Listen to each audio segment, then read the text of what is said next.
Alabo al Señor en esta oportunidad y siempre comienzo de esta manera, dándole la honra y la gloria a Dios por cada oportunidad que me da de enseñar la palabra. Y en esta ocasión voy a hablar de un tema que se llama el Cristo de Dios.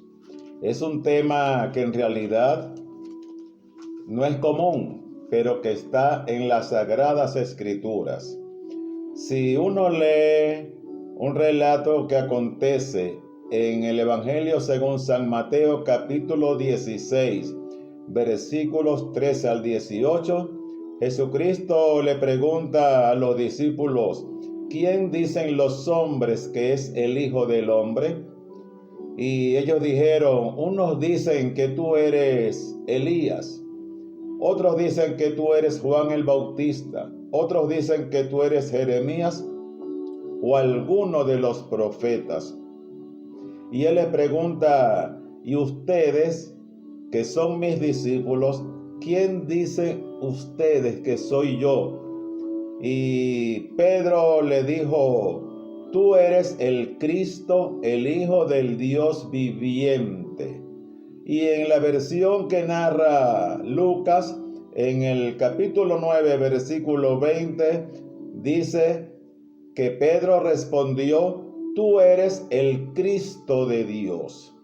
Ahora, no hay controversias, no hay diferencias entre lo que escribe Mateo y lo que escribe Lucas. Tú eres el Cristo, el Hijo del Dios viviente. Tú eres el Hijo de Dios, porque ambos encierran la plenitud de la deidad que habitaba en Jesús. Como dice Pablo, en él habita toda la plenitud de la deidad. Es el mismo Hijo amado en quien tuvo complacencia el Padre cuando recibía su Espíritu siendo bautizado por Juan el Bautista. También es la misma palabra o verbo encarnado en Jesús. Entonces no hay controversia. Pero el Cristo de Dios da un paso más allá de lo que el sistema religioso nos ha enseñado. Por mucho tiempo se nos enseñó o enseñamos que Jesús era el hombre, la figura, la parte humana, la parte de hombre, y eso es correcto. Pero también se nos enseñó que Cristo era esa misma figura externa, ese hombre, incluso que muere en la cruz y resucita. Pues déjeme decirle que el Cristo de Dios, que esa respuesta que dio Pedro, tú eres el Cristo, el Hijo del Dios viviente, no tiene que ver con la parte física, con la parte humana, con la parte hombre que era Jesús.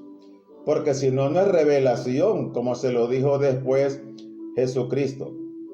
Bienaventurado eres Simón, hijo de Jonás, porque no te lo reveló carne ni sangre. Entonces no hay controversia en las dos respuestas que se escriben en Mateo y en Lucas.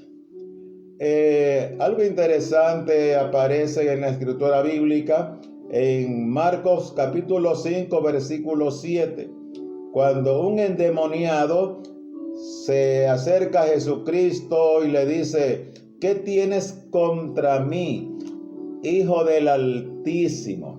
Ese Hijo del Altísimo es lo que habitaba en Jesús. El endemoniado reconoció lo que habitaba en Jesús y sabía que ese que habitaba en Jesús, ese Cristo de Dios, esa plenitud, esa deidad, ese verbo, esa palabra, era el que lo había echado fuera de su presencia por haberse revelado conjuntamente con Luzbel en el principio de la creación. O sea, él lo conocía. Él no estaba viendo a la figura llamada Jesús, al hombre llamado Jesús, estaba viendo lo que estaba dentro de él. Déjeme contarle experiencias personales acerca de esto. recién había escrito la guía sobre el Cristo de Dios hace aproximadamente unos 24 años. Estaba residenciado en la ciudad de Valencia, estado Carabobo de Venezuela, y cuando de allí salí a Maracaibo, cruzando un semáforo en una de las calles de Maracaibo, un enfermo mental se me abalanzó al carro y me dice: ¿qué vienes a hacer otra vez aquí a esta ciudad? Pero como ya había escrito esa enseñanza, entendí que él no estaba hablando de mí, que él estaba hablando y reconociendo lo que estaba en mí. Vamos a decir, la plenitud o parte de la plenitud de la deidad. Porque el mismo Juan el Bautista, en el capítulo 1 de Juan, él dice: de esa plenitud tomamos todos, y gracia sobre gracia. Otra experiencia posterior me ocurrió en Santa Bárbara del estado Zulia, también de Venezuela, y una persona también enferma mental, el cual no conocía, ni él me conocía, ni yo distinguía. Él me dice: tú eres pastor. Otra evidencia más de que el llamado que yo tenía lo reflejaba él, lo conocía él por lo que estaba dentro de mí. Y recientemente, ahora en este mismo mes de abril de 2021, en la ciudad de La Mesa de Esnujaque, estado Trujillo de Venezuela, ocurrió un caso siendo de testimonio mi hermano Abner y mi esposa Crisálida. Y a los tres, ese joven que no conocíamos, él dice: yo tengo algo dentro de mí que reconozco lo que hay dentro de los demás. Ustedes son ángeles. Y yo estaba en la puerta contraria al chofer y comenzó a hablar, pero no se podía desprender de ese lugar. Y me hizo saber que yo era pastor, y me hizo saber que en mí había mucha sabiduría. Y yo le dije, y mi hermano también le dijo: acepta a Cristo como Salvador. Y él dijo: yo no puedo aceptarle como mi Salvador. Y él nos dijo: mi nombre es multitud. O sea que reconocen lo que está dentro de uno. Pero la respuesta que dieron no los discípulos, sino el resto del pueblo, que decían, unos dicen que tú eres Juan el Bautista, otros dicen que tú eres Elías, otros dicen que tú eres Jeremías o alguno de los profetas. Sencillamente es una respuesta que solamente tiene un alcance basado en los sentidos físicos. ¿Por qué? Porque no ven más allá de lo que podemos percibir con nuestra propia mente. Pero si seguimos escudriñando, el mismo Juan le expresó a un grupo de sacerdotes y levitas enviados desde Jerusalén, diciéndole: queremos saber quién eres tú. Y él dijo: yo no soy el Cristo. Pero sí le refirió la profecía que estaba en Isaías 40 versículo 3. Dice: yo soy la voz de uno que clama en el desierto. Él estaba ubicado, él no era el Cristo. En él no habitaba toda la plenitud de la deidad. Él no era el Hijo del Dios viviente. Él no era el Verbo de Dios. Él no era la palabra de Dios. En él no estaba encarnado esa gracia que solamente estaba diseñada para una sola persona, que se conocía o se conoce como el Mesías, o como lo mesiánico, como lo que había de venir y que se encarnaría en un hombre llamado Jesús, nacido y engendrado por el Espíritu Santo y de una virgen que resultó María. Pero entonces, esa respuesta prácticamente que dio Pedro: tú eres el Cristo, el Hijo del Dios viviente, fue una revelación. Y Jesucristo se lo dijo: bienaventurado eres Simón, hijo de Jonás, porque no te lo reveló carne ni sangre, sino mi Padre que está en los cielos. Fue una revelación y no salió de su propia mente, no fue de una suposición, no fue de una interpretación, sino que en él, en su mente, no estaba esa respuesta, pero en la mente de Cristo, en la mente del Altísimo sí estaba, porque era necesario. Y Jesucristo le dice: sobre esta roca, sobre esa confesión, sobre esa revelación, edificaré mi iglesia. O sea que la roca no es un objeto. La roca no es algo físico. La roca no es algo que se ve. La cabeza, Cristo, no es algo que se ve. Es una revelación. Y repito esto porque la iglesia, que es el cuerpo de muchos miembros, tiene que percibirse de algo que es más allá de lo natural. Porque cuando mucho pueblo de Dios habla de la cabeza, que es Cristo, se enseguida pone la mirada histórica en Jesús. Y ese Hijo del Dios viviente a que refiere por revelación Pedro, no es el Jesús que estuvo 3 años de ministerio.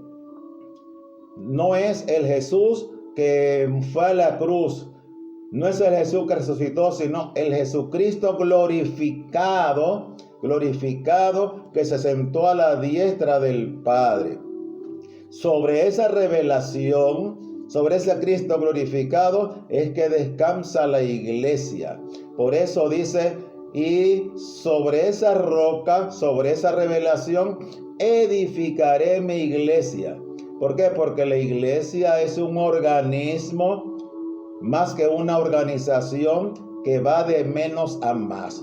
Cuando uno lee Efesios 4:11, Pablo dice: el mismo Señor, la misma cabeza, el mismo Cristo de Dios, esa misma revelación que dijo Pedro, constituyó para la iglesia a unos apóstoles, a otros evangelistas, a otros pastores y a otros maestros, a fin de perfeccionar a los santos para la obra del ministerio que fueron llamados.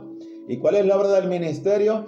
Que cada quien aceptó a ese Cristo como Salvador, a ese Jesús glorificado, para que partiendo de un sitio, llegara a lo máximo, que es a la estatura de la plenitud de Cristo. Y Pablo dice: hasta que todos lleguemos. Él no se excluyó. En él no había ni una posición ni una jerarquía. En él había una responsabilidad. Había una función. Hasta que todos lleguemos a la unidad de la fe, al conocimiento del Hijo, a un varón perfecto, a la estatura de la plenitud de Cristo. Y eso se llama edificar. Y eso es la base, el soporte, la sustentabilidad. El mismo Pedro, con mucha seguridad, cuando ocurrió el famoso Pentecostés, que fue a un nivel profético del cual Joel decía que vendría ese advenimiento del Espíritu Santo, y allí se conoce que se dio bajando lenguas y muchos creyeron que estaban borrachos. Pedro tomó la oportunidad para decirles esto: sepan ustedes, la casa de Israel, a quien vosotros crucificasteis, que Dios le ha hecho Señor y Cristo. Pues sobre esa revelación está cimentada la iglesia, un cuerpo de muchos miembros. Sobre esa revelación edificaría y edifica actualmente a la iglesia, si se lo permitimos. Esa revelación es Jesús glorificado. Ese Jesús a quien presentamos como Salvador y Señor. Pero nosotros en la evangelización presentamos a ese Jesús que prácticamente vivió 3 años de ministerio. y no está malo, pero no nos movemos hacia una dimensión, porque el Jesús a quien debemos presentar como Salvador, como Señor, es aquel que sufre en la cruz, que lleva los pecados en la cruz, porque sin derramamiento de sangre no hay remisión de pecado, y que asciende al Padre y es glorificado. Ese Jesús, ese Jesucristo, ese Cristo es el que nosotros debemos presentar con claridad a toda aquella persona que aún no ha creído en Él para salvación o para perdón de pecados. Entonces, si hay una diferencia en hablarle a las almas perdidas acerca de ese Cristo. Porque si yo presento a ese Jesucristo glorificado, a ese Cristo de Dios, a ese Hijo del Dios viviente, pues mi tarea es discipular a cada persona para que llegue a ese varón perfecto, a esa estatura de la plenitud de Cristo.